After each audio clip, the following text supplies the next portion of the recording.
Bhagavad Gita, chapter 1, Shlok 3. So, in this Shlok, Kaurav Duryodhan says, हे आचार्य, पांडु पुत्रों की विशाल सेना को देखिए जिसे आपके बुद्धिमान शिष्य द्रुपद के पुत्र ने इतने कौशल से व्यवस्थित किया है। तो यहाँ पर दुर्योधन जो है वो द्रोणाचार्य जी से ये बात कह क्यों रहा है? सी जो दुर्योधन है वो ये बात जानता है कि जो द्रुपद का पुत्र है दृष्टुम्न, सो वो ये बात जानता है कि इसको भी शिक्षा जो है वो द्रोणाचार्य जी ने दी है, और ये जानते हुए दी है कि इन नियर फ्यूचर जो है ये द्रुपद और दृष्टुम्न जो है वो इनके अगेंस्ट आकर के खड़ जाएंगे।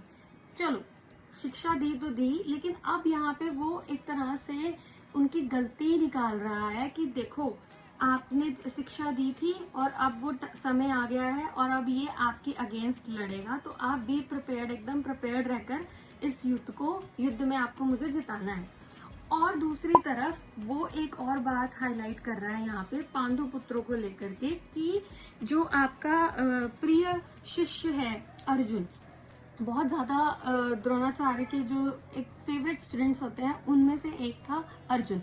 अब वो भी आपके ऑपोजिट में खड़ा है, तो वो एक तरह से उन्हें कह रहा है कि प्लीज आप इस चीज को माइंड में रखना कि आप कौरवों की तरफ से युद्ध कर रहे हैं, तो आपको मुझे बिल्कुल ऐसे पार्शियल नहीं होना है, बिल्कुल ऐसे इमोशंस में नहीं बह जाना है, आपको मुझे जिताना होगा।